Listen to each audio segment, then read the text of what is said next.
this area, Father. I am a proud Nigerian and I'm obediently obedient, and I believe in a new Nigeria. I believe that it was the great Nelson Mandela who said that the world will not respect Africa until Nigeria earns that respect.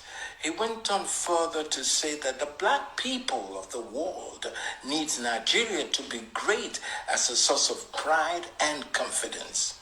Since the recently concluded Nigeria election or selection, I have been reflecting on this quote, the expectation that Nelson Mandela had for Nigeria when he said this, and where we are today in comparison to those expectations.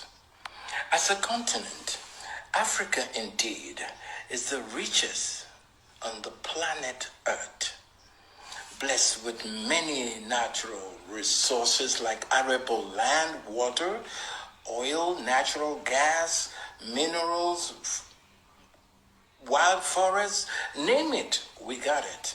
So our issues do not stem from a place of lack, but from the effect of poor leadership.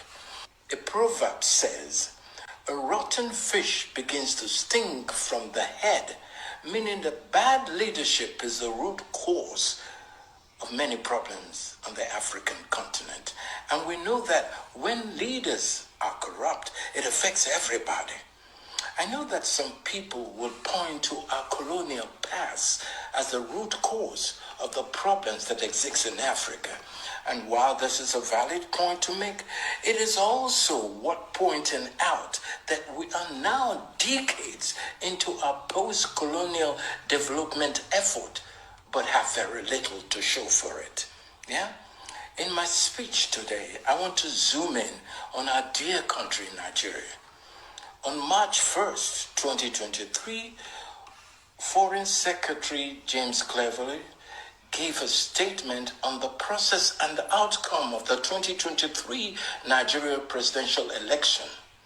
In his statement, he said that the United Kingdom commends Nigerian voters for their participation in the presidential election and for their patience and their resilience in exercising their democratic right. He congratulated the president-elect Bola Ahmed Tinubu, but in the same breath he said, we note the position of the opposition party on the election outcome and the concern expressed by the observers, the civil society, about the organization of the process, including delays and technical challenges.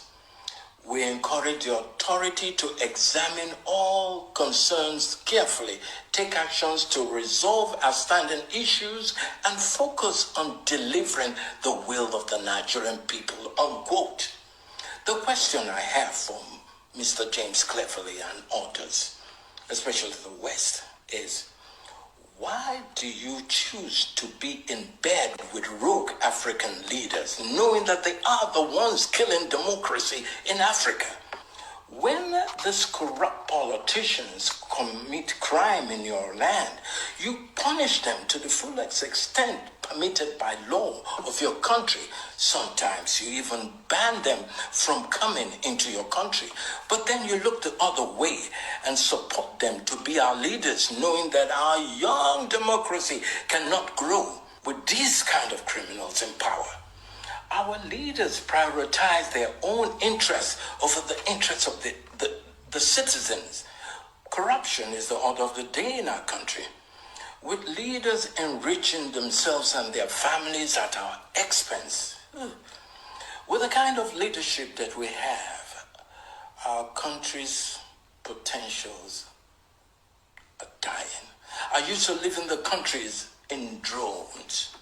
Our best brain are taking over all the space in North America, Asia, and you all are harnessing and benefiting from our tremendous human resources, because our best are all outside the shores of our country. From the top 100 investment bankers today to the top banking lawyers in the world, or is it the top brain surgeons in the world? A healthy percentage of them are Nigerians. So what does that tell you?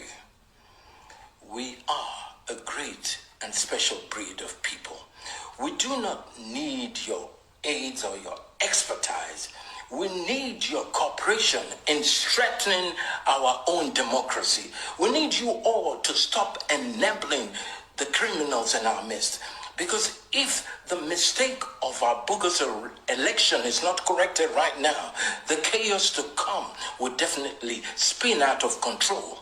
African countries won't be the only people to feel the impact. Europe and the West won't know what hit them. I would love you guys to start seeing us as partners in progress. If you have no respect for the dignity of other or the sovereignty of other countries, please stop claiming being a champion of democracy.